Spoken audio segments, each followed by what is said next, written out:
welcome back to Rangers Radio. Just like to welcome Fox and Blue Star.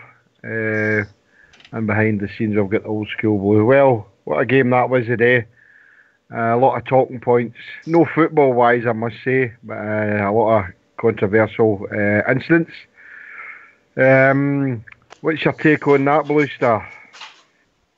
Pig and sick, Jimmy. It was there. I honestly believe we could have won that game, even with 10 men.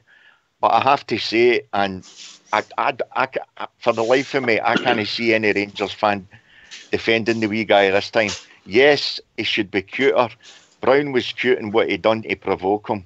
But Morella's cost us, and he's cost us in 4 massive games. And I'm sorry, I know he scored all the goals, but we can't trust him. And if you're a one-man team, we can't have that. We need players that can keep the heat and with better quality. And as you've just told me, Jimmy, that's Halliday out now as well. We've still got a few hard games coming up. We're going to miss players. Kent showed his class in the second half. He had them running scared. As soon as he got the ball, he was running at them, and they couldn't do anything against them.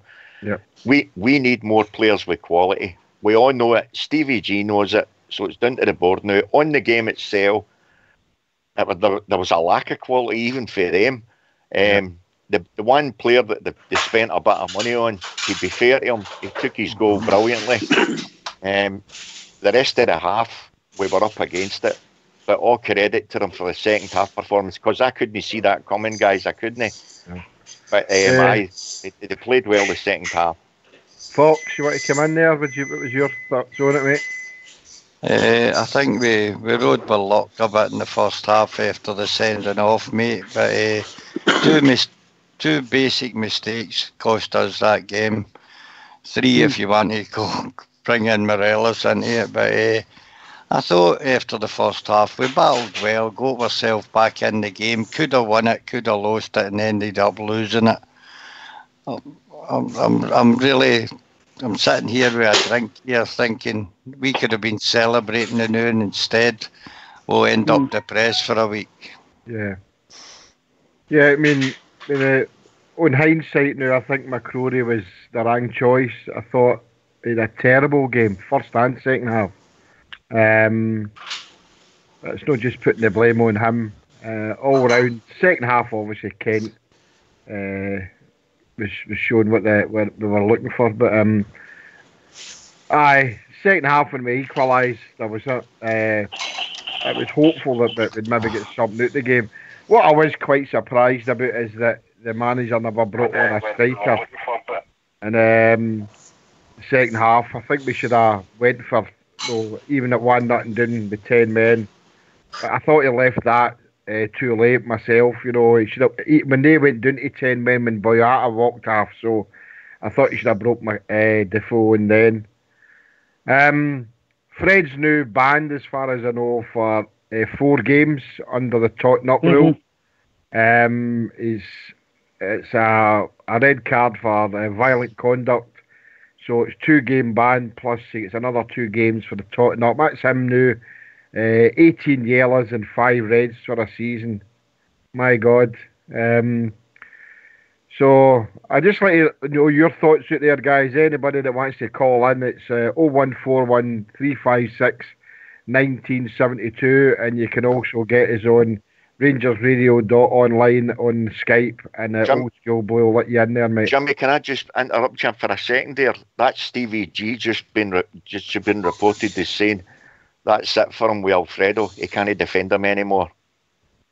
He said that on the TV? Yes, he's let his teammates down.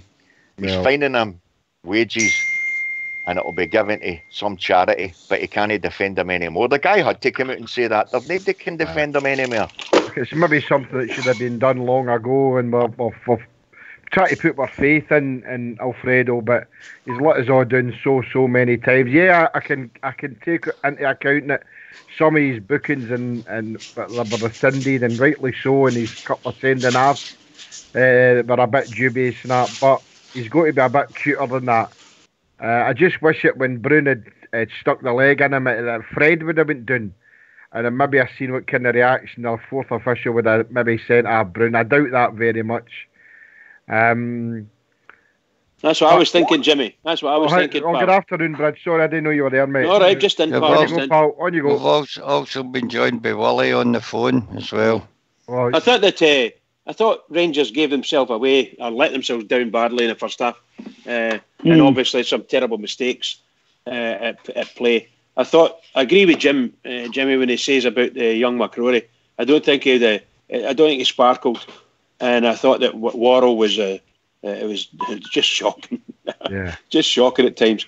But hats off to them. They came back and they got a lovely goal, absolutely marvellous goal, and then they lost their players with injury. So at 10 men each, it could have happened, and we had a fabulous chance. Unfortunately, it fell to Worrell, and how we missed it, I don't know. Yeah. And Ryan Kent over the bar, just lashed out at it. But I think that the thing with Morelos, I've got a wee bit different view for you guys. I know that the manager saying he's fed up with it. It's obviously he's just lashed out. But the problem is the man that's done the business to cause that lash out has never been spoken to, and it's never been mentioned in the press other than, he's just winding him up. I'm sorry, that's wrong. That's completely unprofessional to do that nowadays. Completely unprofessional. No. And there was three incidents with three different players, and all three players ended up with a red card to all intents and purposes.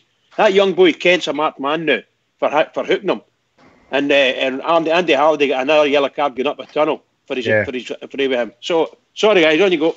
Wally, you're coming there, pal. Well, to be fair to McCrory, as I said the other night, I would like the fact that he would maybe start with McCrory, but it wasn't that type of game, Jimmy. It suits McCrory, so you can't really fault him. But I thought the second half performance, as I say, I couldn't get a stream at all.